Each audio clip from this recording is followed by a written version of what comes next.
Hi, and welcome to our second session on the Bible, the great themes. In this session, let me dive right in to talk about some of the great connectors of the Bible.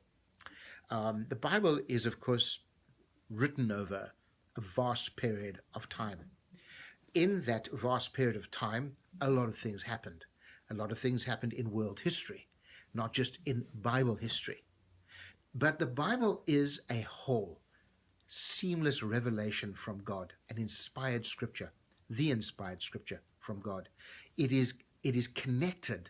It's connected not just by the passage of time, it's connected by the great story of the Bible. And the great story of the Bible is a love story.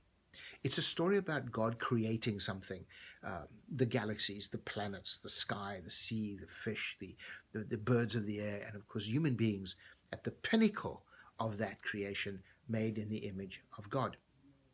Now, the whole creation is God expressing his love for a creation that he fundamentally would love him back. And so in many ways you can approach the Bible with this understanding.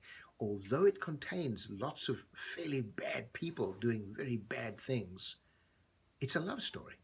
It's about God loving his creation, losing his creation to creation expressing through human beings. It's God rejecting self-will and God's love to get that back, to redeem his creation back to himself.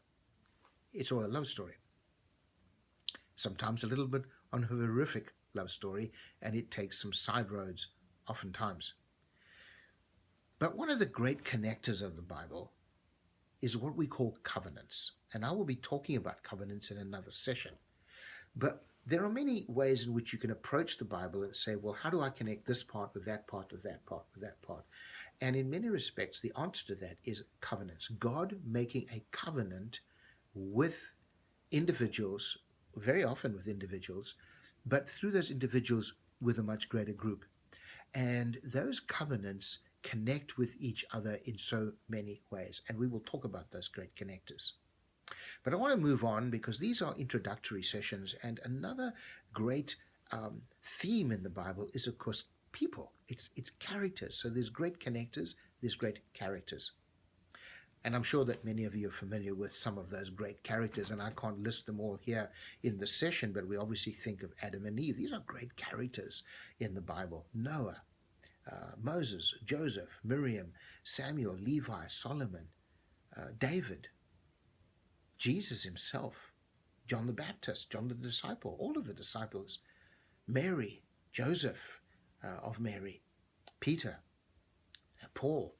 These are great characters, and each of these characters play these huge roles in the scripture. And there are a lot more than I have mentioned here. Here's a little task for you. Why don't you take a piece of paper and list the great characters of the Bible? As many as you can think of, the great characters. Some of them are not necessarily good people. Herod, for example, there were some bad kings. Even Abraham, this man of faith, did some really bad things. At the end of the day, why don't you list all of those characters, the great characters of the Bible, and in another column, list what you think makes them great characters in the Bible story. Maybe there's 1 or 2 points that you'd put next to each one. Try and build a kind of character frame for the characters of the scripture.